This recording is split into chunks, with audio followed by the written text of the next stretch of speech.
Welcome to the Hangar Z podcast, brought to you by Vertical Helicast. In this inspiring two-part series of the Hangar Z podcast, Jeff Ratkovich and I sit down with Dave Salem, who's a legendary figure in the law enforcement aviation community. Together, we explore Dave's remarkable journey from police officer to pilot in the Mesa Police Department's air unit. Dave was greatly influenced by his father, an Air Force pilot. Our conversation delves into captivating locations like Sycamore Creek and Alpine, Wyoming, and reflects on pivotal moments in aviation history, including the space program and the Challenger explosion. Dave shares invaluable insights on the critical role of air support in law enforcement, emphasizing how it acts as a force multiplier in various operations. He recounts a tense traffic stop where the presence of a helicopter transformed a potentially dangerous situation. Dave talks about the early challenges of establishing the Mesa Air Support Unit, the importance of maintaining detailed performance statistics, and the value of other partnerships with other departments.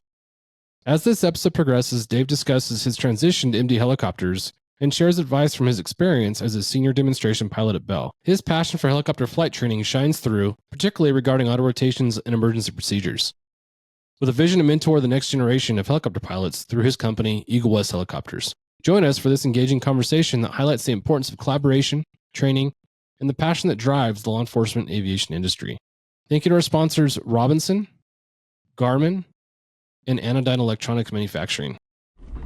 Welcome to the Hangar Z podcast, brought to you by Vertical Helicasts. The Hangar Z podcast is the first and only podcast dedicated to promoting and exploring the personnel and equipment behind the missions in public safety aviation. Join your host, John Gray, Jeff Ratkovich, and Jack Shanley. Still southbound, skidding to a stop. Stand by here. Looks like they're getting ready to bail. Heads up, guys, bailing. Okay, the guy, he's running through the house, jumping the fence, threw the shotgun, threw something out. Grabbing the shotgun. Don't go over that fence. Don't go over that fence. Grab the shotgun again. He is armed. Stay there. Hold your position. 4 on the stop. You're in custody. Good advising code 4 on the stop. Probably the early on was just getting the policies and procedures set for bringing new people into the unit, determining how we brought people into the unit, and then trying to convince the administration on what type of person we wanted to bring in the unit.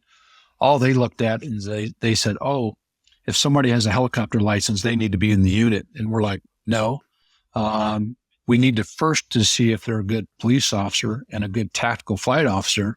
And if they are, then we'll bring them into the unit. But just because they have a license doesn't mean that they will be a cohesive member of the unit or even be able to do a good job.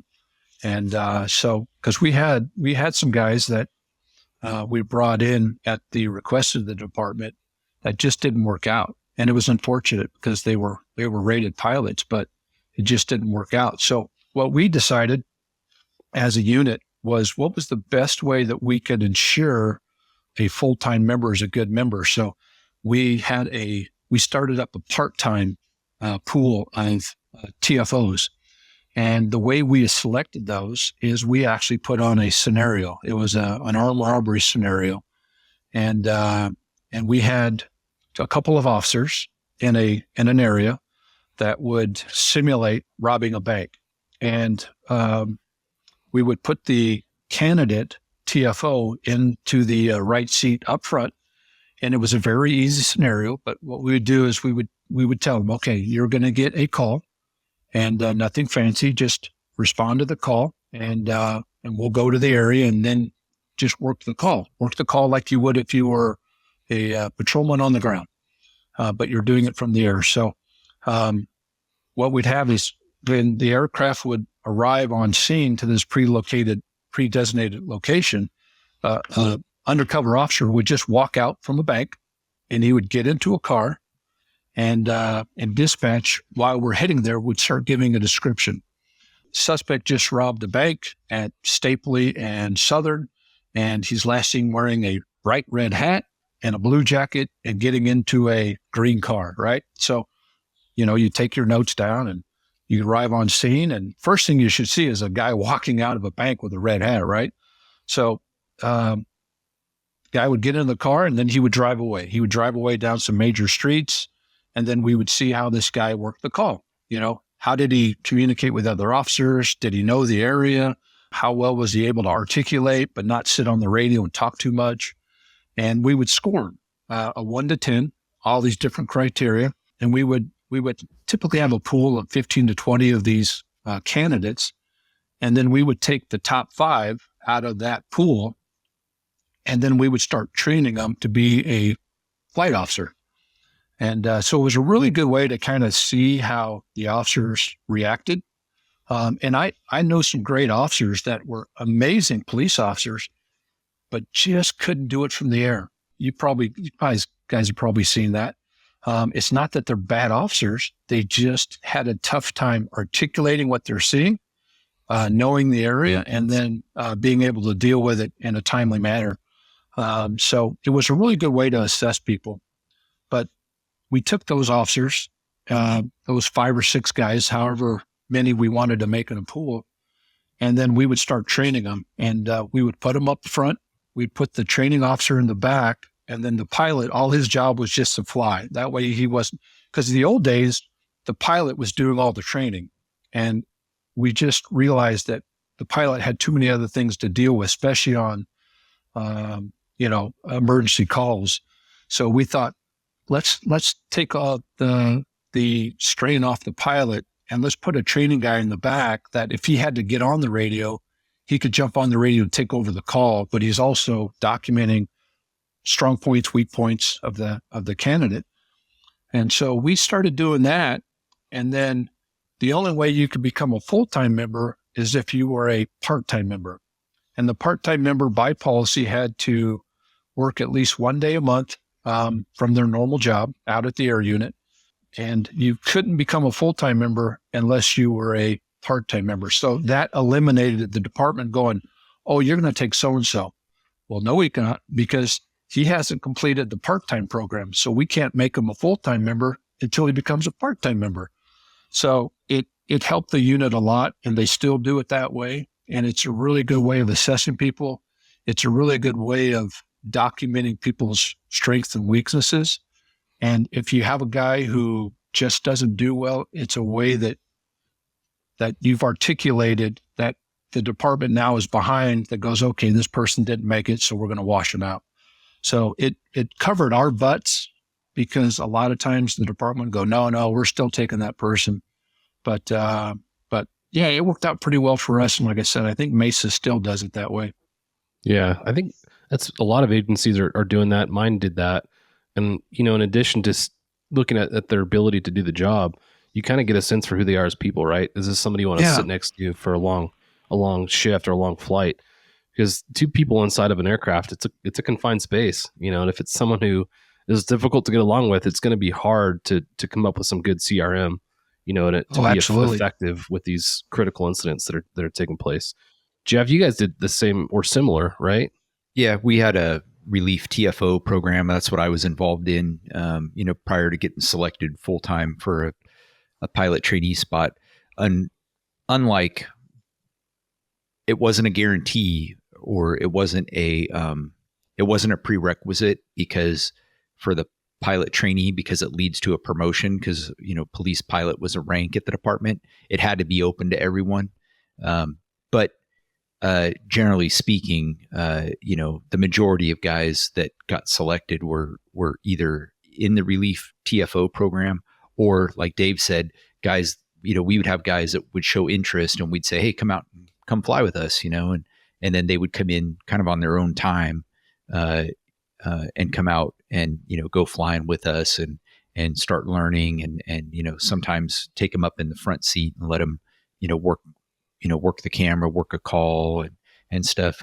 But I agree. I mean, it's that style where it's like, no, you have to be in the part-time program, which is great in order to get a really true feel of, one, how's the person's personality to, are they going to jive in this unit and, add to the effectiveness of the unit? And then 2, do they have the skills to do it? I mean, it's a kind of a really a low risk way of doing things, to where, you've not committed that, okay, we're going to be stuck with this person for the next, 6 months, 2 years, 3 years, whatever. However, like for us, TFOs was not a permanent assignment in the unit. It was a 3-year special assignment. So, but yeah, you could end up, if you had a dud, you're kind of stuck with them, unless they're going to it was difficult to I say get rid of them, but it's difficult to kind of weed those out if you don't have some sort of basis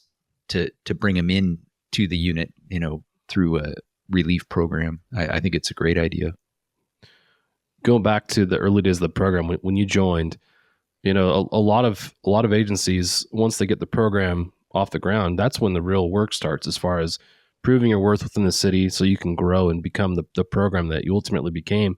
Can you talk about some of the strategies you employed to show the worth of your unit and how you guys grew to where you are now? Probably the biggest thing is keeping stats. You keep stats on everything. Your response time, first on scene, was your arrest made, misdemeanor or felony, was it an on view? But stats, there was probably 40 different things that we kept stats on our daily log sheet. And we had a daily log sheet that basically went from minute to minute on what we were doing. So if we were patrolling, we would put that in patrol. We would put what district we were in. If we were doing on-view stuff or patrol, signed to patrol, we would log everything. And we logged every call with every case number, so we could always go back, or the sergeant or lieutenant could go back and see, how we affected the call. And then one that really kind of stood out that a lot of people, I think, miss is we had a big wall in our unit. And what they did was they actually went and got a picture from the booking sheet of all the felony suspects that we were involved in. And we lined this wall every year. And every year we put new. And when you walk into a unit and you see, 350 pictures of suspects on the wall, when people come in and look at it, especially council members, things like that, or your chief, they're like, what are all these? Well, these are all the felonies that we have arrested. It really kind of hits them hard, like, wow, you guys aren't just, turning jet fuel into noise. No, we're actually up there affecting calls, containing perimeters or on viewing criminal activity, So it helped out quite a bit to be able to just kind of in your face, these are the bad guys that we help catch. So that was a good one. But stats, I think, is probably one of the most important things that a unit can do to keep themselves going, because if you don't keep good stats, when the city council decides to vote, usually the air unit's the first that gets hit because we're the biggest ticket item, right? And the other thing, and I try to, when I talk to other units, is having multiple missions is huge. The only reason that the city was able to convince the city council to even start an air unit is because they were able to get with the fire department and convince the fire department that a helicopter was needed. So not only did we do patrol work, but we also would go out and do Bambi bucket training, and we had some type of fire suppression. So it's not like Mesa is in the middle of a forest or anything, but we had outlining areas that I think when I was there, we probably fought 5 or 6 fires. Nothing big, but we were there for the fire department, right? And then we also did search and rescue and technical rescues with our fire department. Having that multi-mission capability, I think, is huge, right? Because you always want the fire department to go, I'm going to fight for you guys because we don't want to get rid of you. And you want the police department always wanting to fight for you. So you always have to think about the patrolman on the ground screaming for you, that commander, and then the chief always wanting you there.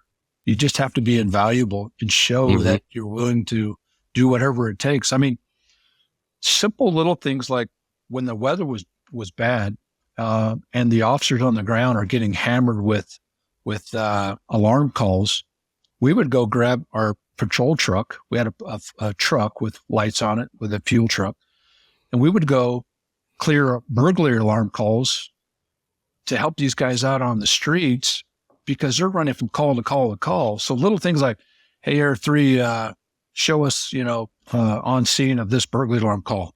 Oh, roger that, we clear it out for them. And so instead of just sitting in the hangar twiddling our thumbs because of bad weather, we were out trying to help the guys that were really doing the hard work. Yeah. It's the little things like that I think is important, that you keep people always wanting you, show them how valuable you are, and then have some type of multi-mission function that makes you too invaluable to get rid of, because like I said, we did search and rescue, we did SWAT insertion, technical rescue with our fire department, Bambi bucket operations, surveillance, transports. We did quite a bit. So, but it worked. Yeah, I agree with you on the stats issue. That's critically important. You're looking at LAPD and what they've gone through, being able to, at a moment's notice, show what you do and how invaluable you are is important. And then also what you're talking about, having customers from throughout either your city, your county, whatever governmental body you work for, that are people that would be willing to go and tell the city council or board of supervisors, yeah, I need these people. They do all these different missions for us. I think that's invaluable. The more people you have, praising your worth, the better, for sure. Going to kind of the broad view of the aviation program, we've talked about the aircraft you guys flew, talked about your handheld lights, using those in the early days. Do you know where they are today as far as mission equipment and what they're using? I believe we took the E models and they did an E to F conversion. So we took the C20R engine out, put a C30 engine in, put the larger rotor blades on. So we basically did an E to F conversion that MD offers. So not only are you putting brand new components on, you're almost taking an aircraft back to zero time. So it's a very cost-effective way to upgrade your fleet. It helped a little bit on the high and hot environment. So a C30 engine in Arizona, it doesn't even care.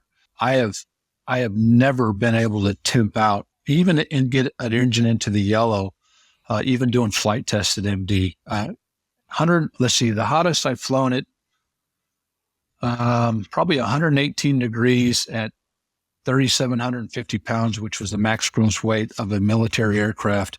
And I still couldn't get that TOT into the yellow. So Putting that C30 engine in really does a great job for the aircraft. But so they're running 3 F models. I think they got rid of their Cessna 172. They have a Cessna 210 that they use for transports and then surveillance, long-term surveillance. They have a Starfire on there for the daylight camera FLIR capabilities. And then on the helicopters, I believe they're running the Tracker Beam and the Westcam 10. MX-10? MX-10. So they upgraded the FLIR. When I started, we had the FLIR 2000, and that would work great in the wintertime, but during the summer, you might as well just take it off the ship. Yeah. But yeah, they've upgraded everything, and then they're running. Trying to remember what mapping system they're running, but they put a new mapping system in. The first CAD system we ran, the first thing we had was a moving map, right? We would take our map and move it around, and we'd call that a moving map. We put a CAD system that was in the patrol car and the fire trucks. We actually mounted that in the helicopter. So dispatch could send us calls and we would have a mapping system in the helicopter. So that was the first thing that we used. And then, so we had the Tough Book mounted in the back, but now I think they have a new upgraded mapping system, but I'm not sure which one it is. Okay. Yeah, they've come a long way and they're doing well. They're having a little bit of tough time right now trying to get their manpower back up to where we were at. At one point, we had 9 pilots, so a chief pilot and then 8 line officer pilots. So every shift, we always had 2 pilots. And then the way we worked it was one night you would fly, the next night you were the TFO. So you always had 2 pilots in the air for safety reasons, but also the TFO is the best job. I mean, I love flying, but the TFO is kind of that seat's where it's at, right? You're the mission commander. You tell the other guy where to go. But yeah, they have done E to F conversions, so it's kind of updated their fleet. That's cool. Yeah, that TFO spot is the funnest spot. It's also the hardest spot. We talked about that before. You might be a proficient police officer on the ground, but getting up there and understanding how to translate what you're seeing from an aerial perspective to words that the folks on the ground can understand is tough.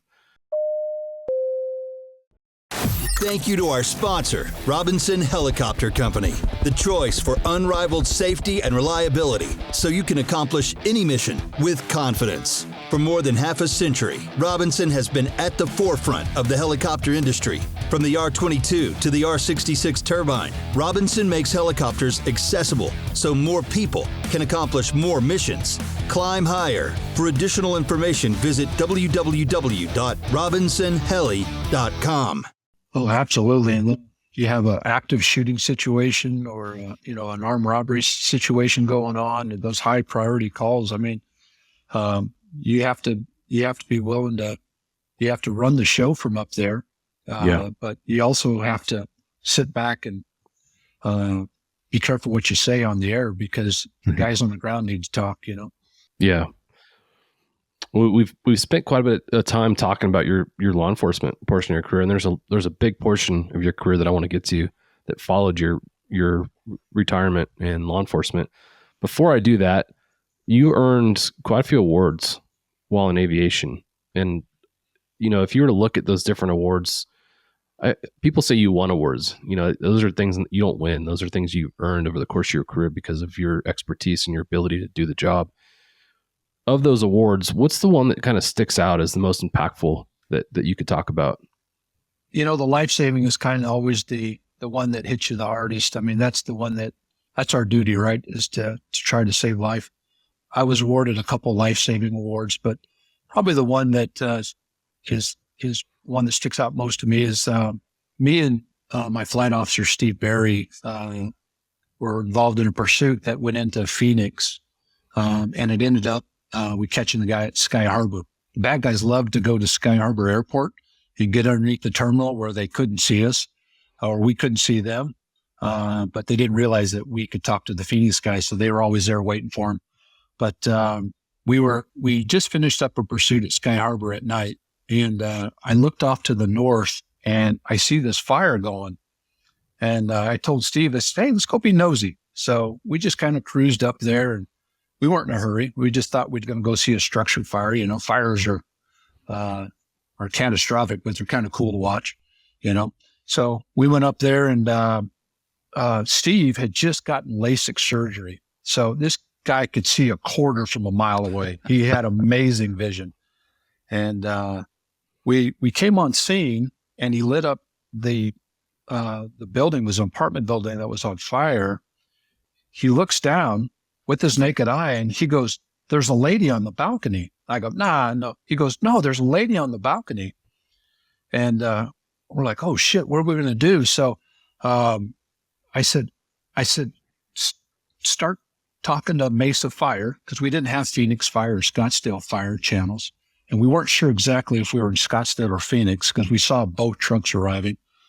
So he went to Mesa Fire, started talking to them. And I got on the PA system and I started yelling to the firemen on the ground what we were seeing. And basically what we were seeing was this elderly lady on a balcony, 3 stories up, hanging over the balcony. And she had her Arcadia door closed, but you could see the Arcadia was bowing out because her apartment was the one that was on fire. And we could see that she was definitely in distress. We could see her clothes burning. It wasn't a good situation. So Steve was able to get patched into Scottsdale, tell them what we're seeing. I'm yelling on him on the PA system, which we had on the helicopter. And these fire guys, without hesitation, man, they grabbed their ladder and they ran to the back of the building where she was at. And they went up there and grabbed her and brought her down and were able to get her to the hospital and basically save her life. Wow. So it was pretty cool to be a part of that. Scottsdale Fire Department awarded me and Steve a fire hat, and they all signed it. And then we were given an award for life-saving award by our department for helping out. So that was probably one that always kind of sticks with me, just because this lady was in such distress. And thank God Steve saw her. And I told Steve's mom a couple years later, I said, do you realize you saved this woman's life? And she goes, what are you talking about? And I said, well, I think you paid for Steve's LASIK, right? And she goes, yeah. And I go, well, if it wasn't for his LASIK surgery, he wouldn't have seen her. And so therefore, you helped save her life. But, that was a pretty good one that we were involved in. So Yeah, that's awesome. Yeah, that was pretty good. I think it highlights what you were talking about earlier, having a partnership with the fire department, being able to communicate with them and kind of know how to communicate with them is what ultimately saved her life, right? So when you combine these two different resources, police and fire and aviation, you could come up with these abilities to help each other in ways that you probably didn't envision at first. We're doing similar part of what you guys were doing. We'd go overhead of structure fires and we'd use our camera system to look for hazards in the backyard or surrounding the property. If you could see down power lines through the infrared, you could relay that to the fire department, empty pools, animals in the backyard, those types of things. So yeah, it's a huge benefit when you have those partnerships. Oh yeah. We would use our FLIR camera to light up the structure and say, hey, we're seeing the heat source in the right rear quarter of the house before the fire department arrived. Or there was a couple of times we were overhead and the roof started collapsing.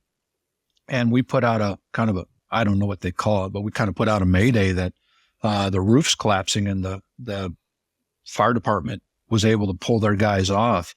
It's an amazing resource that a lot of people don't realize how effective you can be. But part of it too, as a crew, you have to be nosy. You have to be willing to go check things out, because if you just sit there and fly circles listening to a police radio, you're not being as effective as you can. So part of it's being nosy, just starting to a call that kind of sounds like, hey, we might be able to help out. Or even just simple things like we'd be overhead on a traffic accident, and we'd show up on scene, and the patrol units are still 4 or 5 minutes away, and we'd look down and no injuries. We'd say, hey, move your vehicle out of the road. They'd wave up at us, move their vehicle out of the road, and we'd cancel the unit because they only needed one guy to take paper. Or you get there and there's definitely some serious injuries, and we would notify them and they would upgrade it. And we'd start helping with traffic control, things like that. So you can do a lot of things with an aircraft if you're willing to do it, and it's invaluable. Yeah. Jeff, you refer to folks as pigeons when they don't want to fly, right? Yeah, that's what I was thinking. You throw rocks at them to make them fly. Yeah, but I never heard. No, I've never heard that. Yeah, no, yeah, that's good. Yeah, we had a few. For the air crews that aren't pigeons, that's what you're talking about. That's what you should be doing in your downtime. You're getting some reps in, learning how to communicate in different environments as a TFO, and I think that's critically important. Plus, you're making your unit more valuable. In the things you're doing. I was flying with one of the pigeons one day, and I was flying. He was in the TFO seat, and my thing is another thing that I would do is just like when you're a patrol officer, if your beat partner puts out a traffic stop, you roll by a stop, and if he gives you 4 fingers, you're good. And so if I heard a stop and it was near where we were, I would just go orbit the stop. And I was doing that one day, and it was daytime, and the pigeon sitting next to me, he was like, after a couple of minutes, he's like, why are we circling this intersection? And I'm like, because that cop just put out a traffic stop right there, and he doesn't have a back with him yet, so just orbiting until his back gets there. And he was like, well, why would you do that? Like, just go fly somewhere else, and I was like, what is wrong with you, man? Like, that's just cop 101, man. And to do that, and it wasn't something that our unit really did at that point, because I was like the one of the new guys in the unit. There was a couple guys that did, but but it changed over time. That's just became our regular. That's what we did. And when you hear a guy on the ground that's like, hey, Air One, I'm code 4, thanks. And it means a lot. When you hear that. And it means a lot to the guys on the ground, because they know that you're listening and you're paying attention to what's going on. And again, I think it builds that cohesiveness with the guys on the ground. And again, going back to when the unit's on the chopping block, you're going to have a lot of angry people, from the department, from the community, that are going to say, this unit saved my house or saved my grandma that was on the porch on a fire. And, we did firefighting as well. Back when I first came in the unit, we had a belly tank on our 500s that we could mount and go out and do firefighting. And, we actually got the public safety employee of the month or quarter or year. I don't know what it was, but we got that, awarded to us. And it was the last fire that we fought because we got rid of our D models after that. And we couldn't put the tanks on the E's, but, we had a raging fire in the river bottom in like February and, threatening homes and stuff. And CAL FIRE came out and dropped water until it got dark. And then they don't do, nighttime drops. And, we weren't flying under Dave. It was Dave Mullins that was doing the drops. But, we had 2 aircraft up, 1 aircraft spotting spot fires and reporting them to the, incident commander because the winds were blowing so strong. They were blowing embers into the neighborhoods and, we were having, fires. As a matter of fact, there's a really cool video of Dave dropping water on an RV fire next to a house that we had spotted, because it had blown the embers over. And there was no fire resources on scene because everything was committed to this, so we notified dispatch. Our dispatch handled fire and police that, hey, we got this RV on fire. It's right next to a house and it's over here. And it was, I don't know, at least half a mile maybe from, where the fires were actually burning. And so then we radioed Dave and said, hey, bring a drop over here. And he came over just as like all the fire trucks and stuff are finally pulling up to this house. And he comes in, and it's dark. It's at night. There was a news helicopter, got the whole thing on video. And he comes in and just spot drops, 125 gallons of water right on top of this RV and, saves the house and damn near put the whole thing out before the fire guys even had a chance. And it was, but again, bringing that value, I mean, people were just like singing the praises of the air unit, the community, because we were saving homes and people's property.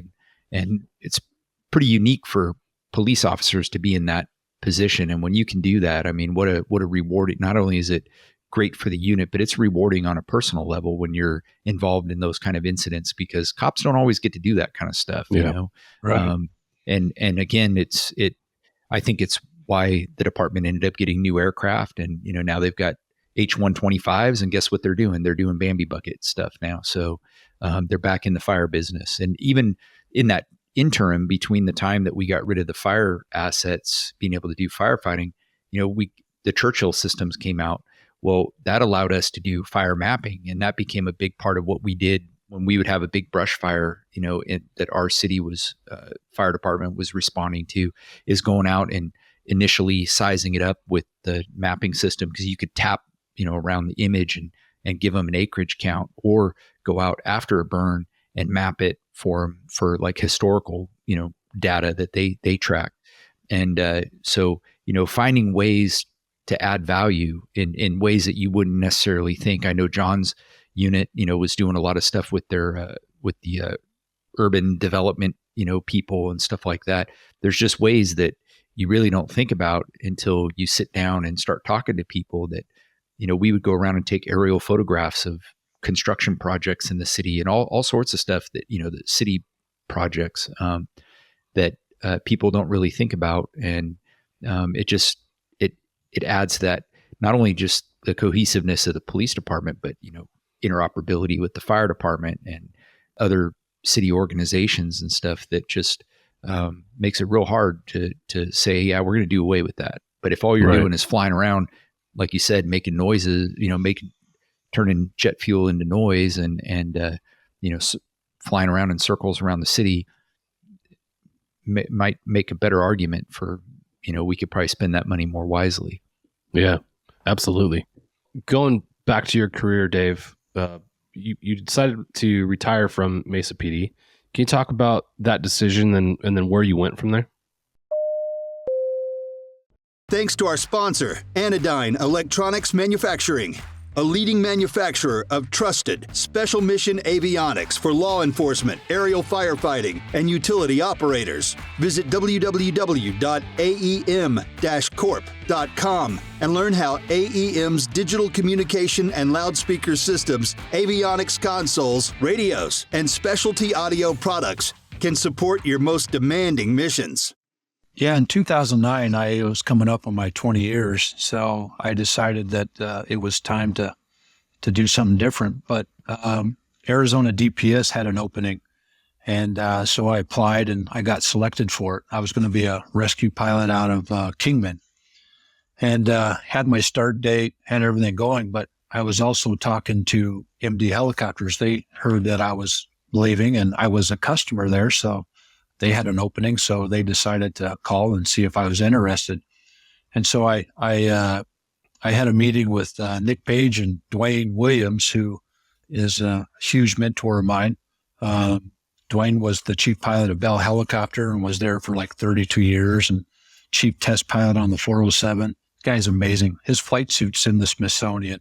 So this guy's just like I said, he's my mentor. But we had lunch a few times. It kind of muddied the water, but I ultimately wanted to go fly for DPS. So I talked to the hiring lady, Terry, on Tuesday morning. She gave me all my times, when I was supposed to be, where I'm supposed to be. And then Tuesday afternoon, she calls me and says, "Are you sitting down?" And I said, "Why?" And she goes, "Well, the state just put a hiring freeze on." And I go, "Well, that doesn't affect me because I've already been hired." And she goes, "No, it does affect you and we can't hire you." So 2009, 2008, the economy is not good. So I called Dwayne up and said, "Hey, Dwayne, is that job offer still open?" He goes, "Yep." I said, "I'll take it." So I started at MD in October of 2009, and Pasadena PD was my first customer. They had just gotten their E-model. I had a great career at MD. I was at MD for a while, and then I decided that I was going to chase the money. So I went with Nick Page, who was also an MD pilot, and we went over to DynCorp and flew Little Birds over in Iraq for a short time. And then I realized I was up pre-flighting a 530 there in Baghdad, and a car bomber set off an explosion just right outside our wall, probably 50 yards from where I was at, killed 16 people. And I was like, what the heck am I doing here?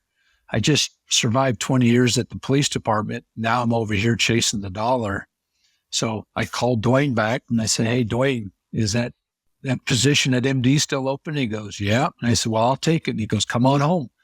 So I went back to MD, and then I was basically, my primary duties at MD was I was a flight instructor, teaching students in all the aircraft. So E's, F's, 520Ns, 600s, and 902s. But I was also a production test pilot. So when aircraft would come off the production line, we would assign a pilot to that aircraft, and we would start doing first test flights on it. And then we would do all the acceptance flights on it. And then there was a position that a couple of us had that you were basically designated by the FAA as an acceptance pilot. We called it a BUY pilot, BUY pilot. You would sign off after the completion of the aircraft. You would sign it off and state that it met all the criteria and that it was now an airworthy aircraft, and then it would be a certified aircraft. So we would be buying it for the FAA, because the FAA can't go to every manufacturer and do all the tests. So they designated certain people within these manufacturing companies to be a BUY pilot. So that was one of my responsibilities. And then me and Dwayne were in Dallas, Texas at HAI. It was really crappy day out. The ceiling was really low, and so nobody was out doing demos. So Dwayne's like, "Hey, come on, I want to meet you. I want to introduce you to somebody." So we went upstairs to the helipad at the convention center, and he introduced me to a guy named Mort Ming. And Mort Ming was the senior demonstration pilot at Bell. he was sitting in a 429. It was the first time I've ever seen a 429. So Mort Maine was very flashy. Rolex watches, 3-piece suit. This guy was just super classy. And so I started talking to him. Dwayne's like, hey, I got to go. So Dwayne left, and I sat there for about 3 hours talking to Mort. Kind of at the end of it, I go, this is a job interview, isn't it? He goes, yeah. And I said, a job interview set up by the guy that I'm currently working for? He goes, yep. And he goes, Dwayne sees your ability to talk to people, and he knows you can fly. And so he kind of set this up. And I said, well, I don't have a lot of bell time. He goes, doesn't matter. I'll teach you how to fly a bell. He goes, I can't teach you how to talk to people, and you can talk to people. So are you interested? And so I came home and talked to Cindy. We thought, yeah, it might be a great opportunity. So I started applying, and about 6 months into the process, Mort passed away from cancer. So that was kind of devastating, but I eventually got hired as a senior demonstration pilot with Bell. And so me and Cindy moved to Fort Worth, Texas, and I was part of marketing and sales. There were 4 of us. And what we would do is we would get with the marketing team, and they would decide what type of aircraft they were going to market in what part of the world. And then we would put an aircraft together for that, and then we would go demonstrate it. That aircraft might be in South America, or it might be in Europe for 4 or 5 months, but we would rotate through just flying that aircraft all over at the request of sales, demonstrating it to potential customers. So I was blessed to have that job. I always flew brand new 407s, 429s, the EPI, 412 EPI just came out. So demoed that. And so got to go all over the world for Bell, demonstrating these aircraft to all kinds of cool people. So Yeah. that was a pretty good job. That sounds like a dream job right there. Yeah. Yeah. Yeah. Actually, it's a good point, Jeff, for me to ask you. You know, you've now had an opportunity to fly Bell products for a while with your new employer. What's your experience been with the 429 and the 407? I'm primarily in the 407 right now until our 2 new 429s get here, but I love them. I flew the Long Ranger when I was at Aerovac, the L4. So I've flown, I've got a lot of time in 500s, obviously, from, my time at Riverside, which I love that aircraft still. Like I was talking to a guy today. He owns his own, he's got a A-Star, and, we were talking, and he was asking me about the 407, and he was asking me about the 500 as well. And I said, the 500 is a great aircraft. I mean, especially for precision work, because he was talking about, I guess he's got somebody that's talking to him about maybe starting up a utility operation. And I said, well, you can't beat the 500, 530s, for like utility work. I mean, they're great, especially if you're going to be doing power line work and stuff like that. I said, but then again, the 407 and the 429, I mean, they're just great aircraft. They're smooth and fast and tons of power. And I mean, for different reasons, the 407 and the 429, I love both of them. It's like comparing apples to oranges, I think, when you start talking about the MD product and cause they're just different, but the 500 is just a dream to fly too. I mean, it's probably one of the most balanced, I guess, maneuverable, just fun helicopters. You just feel like you just strap it on and it becomes an extension of your being. But yeah, they both make really great products. Yeah. One of the things I get calls quite a bit from existing customers or new customers that ask, what aircraft should I buy? And then you really have to walk them through about what's your mission? What do you want to do with it? Yep. Do you want a sports car or do you want an Escalade? Are you going to take your family in it, or are you just going to go out and play with it? So you really have to kind of narrow it down. And I think, like you said, they're apples to oranges. They're all great aircraft. I think that's the same thing in law enforcement, Dave. When a unit's going to start up, and define your mission first, and then find the aircraft that's going to meet those, whatever the mission is that you're doing, and or what, if it's a multi-role mission, what airframe is best going to fit that. Because I mean, you could buy a 412 if you're going to be doing patrol work. You're probably not the airframe for you, and it's going to be really pricey. But there's a good, and I think that's what's nice talking about the Bell products, is that they really have a mix of airframes to meet that. Where unfortunately, I think MD's been kind of hamstringed by that, where they just don't have the, you can't go from right now anyway, from an E model to something like the 9. I don't even think they're producing the 902s anymore. So it's not a very popular aircraft, especially in the States.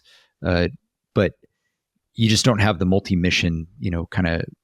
You got a 500 that does some stuff really, really well, and it's a great airframe. But if you're looking to do more, you're going to be looking at more of a Bell or an A-Star, or something like that.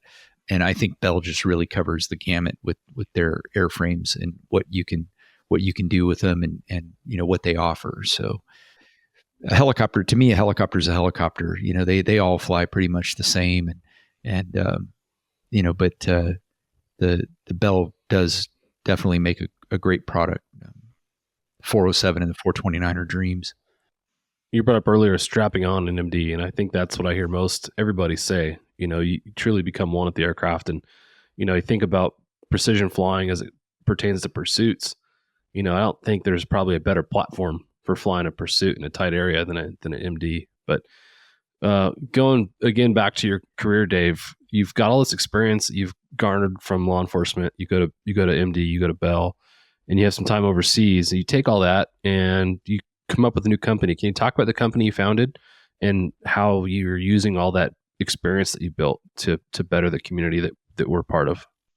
I left MD in 2022, and I went to work for a wealthy family, and I was flying their 500, they had a 530 and an H-125, and so I had quite a bit of free time on my hands, and I was getting a lot of calls from customers, from my old customers at MD, and they were looking for training.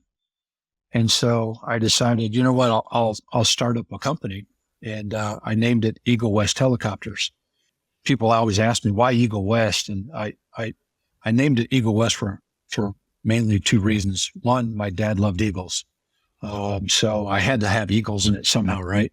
But I also named it West to kind of tribute Western helicopters, because I was influenced so much by Bob Spencer and Pete Gillies from Western helicopters.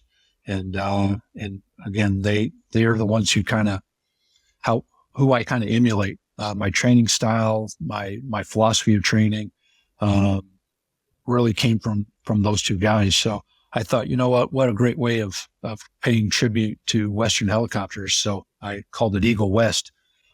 This year in January, I was so busy with customers that I decided to go out on my own, and a lot of it was probably my wife, Cindy, was probably my biggest influence about taking that next leap and having the faith that I'm put in this position for a reason, and this is the path that I'm supposed to be on. So we talked a lot about it, and she's like, "You just need to do it." She goes, "What's the worst that'll happen?" And I go, "Well, I fail and I just go back to work flying." And he goes, "Exactly. So have a leap of faith, have faith in God." So I did. So I went full time January, and my main job is basically doing recurrent training for guys who are flying mainly 500 products. I do a lot of transitions for people looking to, who just bought a 500 or they've just brought new pilots on. And then I do a lot of just emergency procedure training for customers. And that's mainly in the MD, Bell, and Airbus product. So I do a lot of full downs. And that's kind of what my specialty is really getting people comfortable with the full down auto rotation and putting them in different situations and different environments, from sea level all the way up to, I have a customer in Evanston, Wyoming. You probably know where that's at, that That airport's at 7,000 feet. So there's times we have a DA of 12,500 feet, and we'll go out and do full down autos in that environment, because my philosophy is if you're going to fly in it, you better train in it. Mm-hmm. And so I also do night stuff, night aided and unaided autos. But I'm a huge believer in training full down auto rotations, because I've seen through my career that power recovery autos just really instill bad habits, and it's bad habits that aren't going to help the pilot out at the bottom. So I'm just a firm believer that if there's two types of training. There's the training that you get to get your ratings, and then after that, it's training to save your life. And full down autos is about as real as you can get. And once people do it and get comfortable with it, they realize how easy they are and how precise they can be. My saying is, you fix it upstairs, so downstairs is normal. And you can hit a spot. You can hit a spot the size of a football if you just practice at it. It's no different than shooting, right? If you're proficient at shooting, if you practice a lot, and once you get that skill, you can hit the center mass all the time, and doing auto rotations in the same way. And I don't care if you're at 0 knots and 500 feet or 120 knots at 40 feet. You can auto rotate and survive. And that's the biggest thing that I really push for is it's just getting used to and being proficient at auto rotation. So I have a lot of repeat customers. I have a lot of high value customers that I'm able to train. I've done a lot of initial training for them, where these guys maybe are a fixed wing pilot, but they don't have a helicopter rating. So they'll go out and buy a helicopter, and we do all their training in the helicopter, and they'll get their private commercial instrument, whatever they need. And that's really what my company kind of focuses on is the training aspect. But I also do ferry flights, return to service flights, maintenance flights.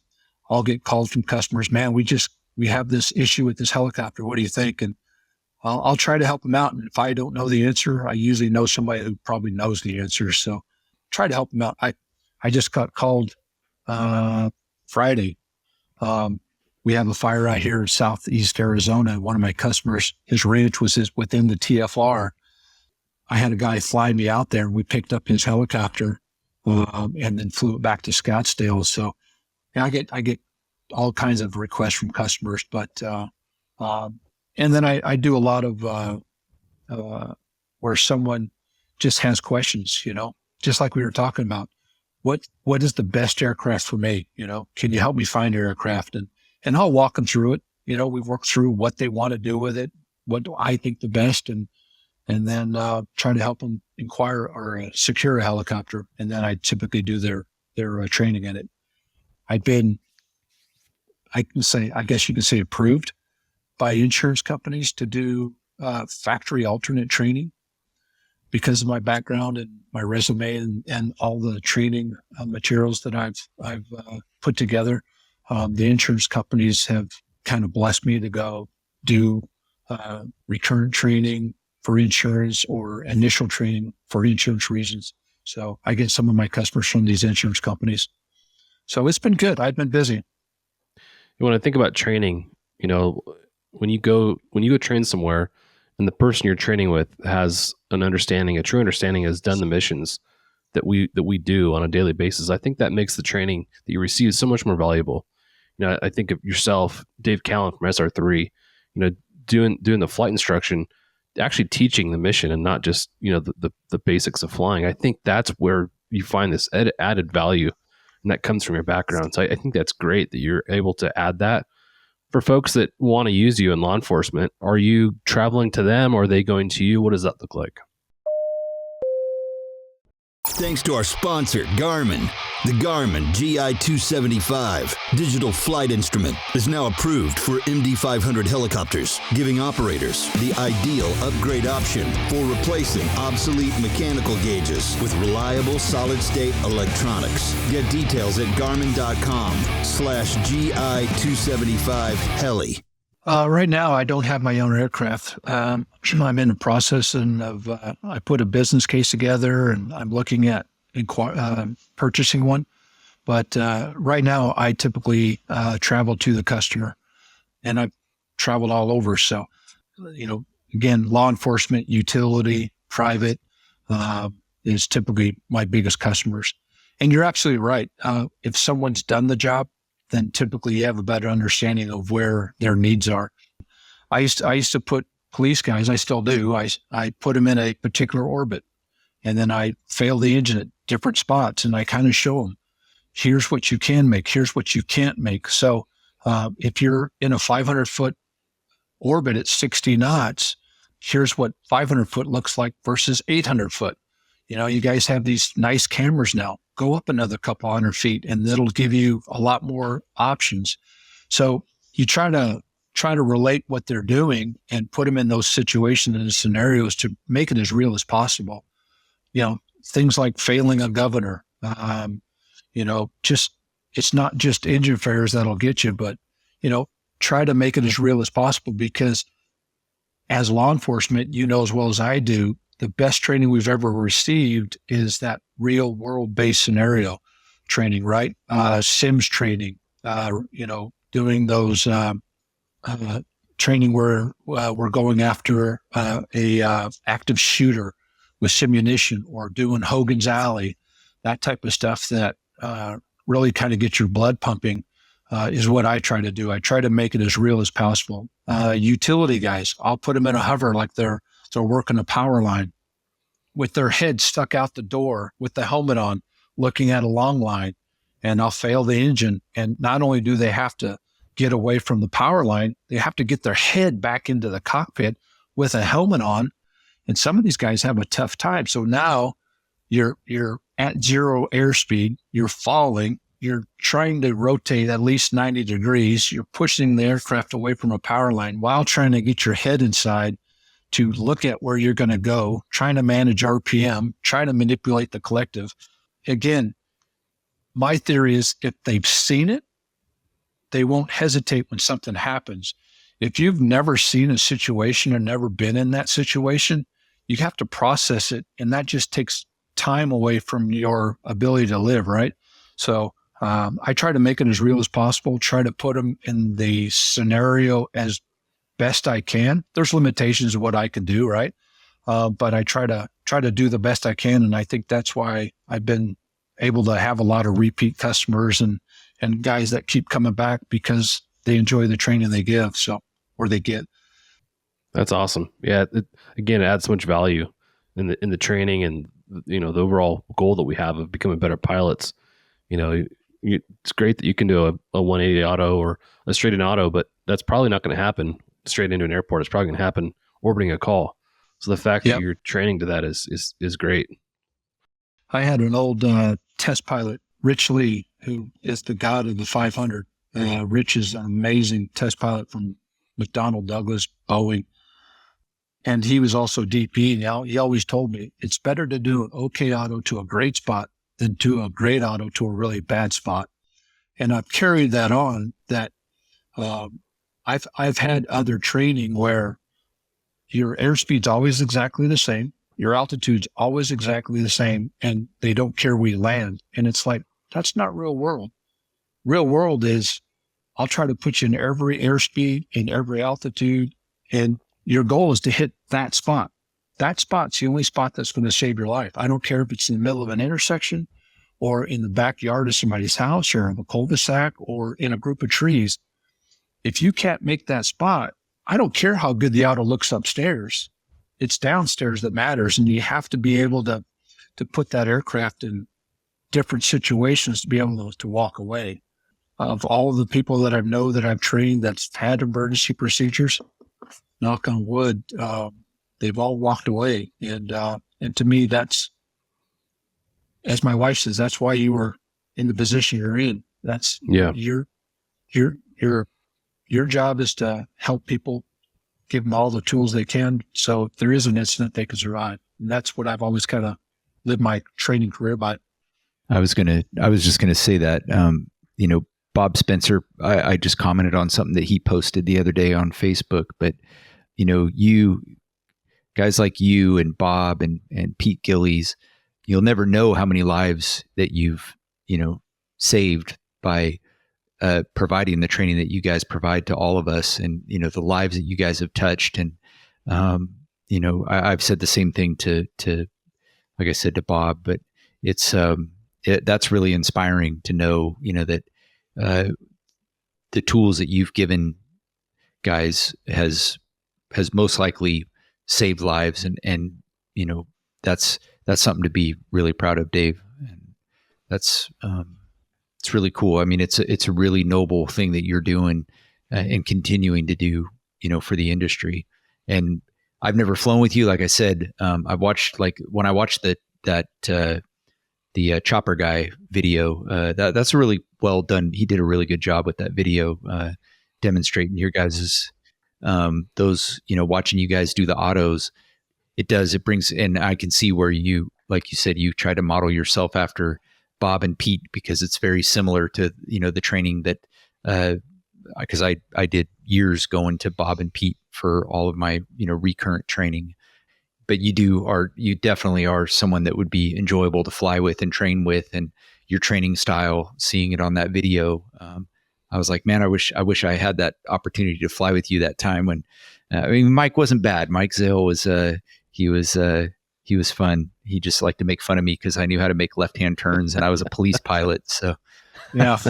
Well, he was an Army guy, so he always made fun of police guys. Right. So, but yeah, Mike, bless his soul. I mean, may he rest in peace. He was a great instructor. Yeah, it's just, coming from the law enforcement background, it's, you look at things different, you try to train different, and you give every tool you can to I always, guys that I've trained with, they'll know I say this, but if you've only seen 6 inches, that's all you have to work with when the engine goes to crap, right? Or the situation goes bad. But if I can show you 24 inches or 36 inches of something, then you have a lot more tools in your tool bag to be able to deal with the situation. And it's that's what I try to do. Again, trying to make it as real as I can. Well, I love what you're doing. For the folks that are looking for training, that would want to get in touch with you for that training, where could they find your information, and how can they get in contact with you? Several ways. You can go to www.eaglewesthelicopters.com. I have a website there. They can always call me on my work phone, which is 602-571-5950, or email me at dave@eaglewesthelicopters.com. So there's quite a few ways to get in touch with me, but I truly enjoy what I get to do, and I get to fly every day, and I have some amazing customers who have supported me over the years. So I'll also be at APSCON. I know this will probably air after, but I'll be at APSCON teaching the 500 class. Awesome. Yeah, you're going to be there, and if I remember right, you're offering free training. That's correct. Yeah, I saw when APSCON posted the available training, I saw that there was nothing in regards to 500s. There was an Airbus course, and then there was a Bell course, but nothing on the MD. So I called Dan Schwartzbach, and we talked, and he's like, "Oh, I think that's a great idea." He goes, "Just to let you know, we can't pay you." And I said, I don't want to be paid. I said, this is my ability to give back. I said, I'm going to be there, so I'll put on a course just to say thanks to existing customers. So that's cool, because it's just kind of my way of giving back. I mean, I've been blessed, so where I can give back, I can. That's awesome. I look forward to seeing it at APSCON for sure. But thank you for your passion for the industry and everything you've done. I guess the last question I'll ask before we close out is just looking ahead at kind of where you see Eagle West going. What are some of the aspirations you have for the company, and the training you do for aviation in general, and then for your training for law enforcement? I think just building that customer base, getting more customers is probably my biggest thing that I'm working on. And every month I pick up more customers. So things are going there. I would love to have my own aircraft or a couple of aircraft that I could do training, and I'm working on that. It's a huge commitment. It's a huge financial commitment, but it's something that I put a business case together, and I think it would work out. So I'm looking at that, and then maybe expanding the areas of training, getting more into the technical side of things, doing SWAT skid riding or tactical operation from the aircraft, Bambi bucket operations. I do day and night training right now, but I would like to, once I get my own aircraft, do more night vision goggle training. I'm endorsed to do NVG training and sign guys off. So I'm hoping to do that. And then maybe start doing more initial training, getting some type of small aircraft, maybe a recip of some sort, and do initial training and just kind of building it up that way. But I don't want to be so big that I forget about my customer base, but I truly love what I'm doing, and I'm hoping that I can kind of pass this on to the next generation and maybe be a mentor to somebody and have somebody take my spot, somebody that That's awesome. I've influenced to be able to take my spot and hand the keys over and say, okay, here you go, keep it going. But That's awesome. Like I said, Bob and Pete had done some amazing things, and I look at what they used to do, and I'm trying to get there. That's where I'd love to be. So I'd like to be the next Western Helicopters. That's awesome. Well, we're just closing out here, and you talk about influencing folks. Going back to the beginning of the conversation, I know you've influenced a ton of folks in a positive way in our industry, so thank you for that. And you're continuing to do that. So there's no doubt that you've made a huge impact in our community over the years. You've already done this, and you're continuing to do it. So I look forward to seeing you build this business and continue to train the folks that are in our industry. Jeff, any closing thoughts before we end up? Well, first of all, I liked the story of how you came up with the name. That really hit me, both because of your dad and because of Western. And Western obviously holds a really special place in my heart for all the years that I spent training there. Matter of fact, I believe I'm still the only one that went through their full EP, emergency procedures training, and I didn't have a helicopter rating because the city wanted me to have that training before I soloed our 500s when I was doing my training with Dave Mullins. So Bob said, you're the only guy that's ever come through here to do our full EP course that didn't have a helicopter rating. So I thought that was kind of cool.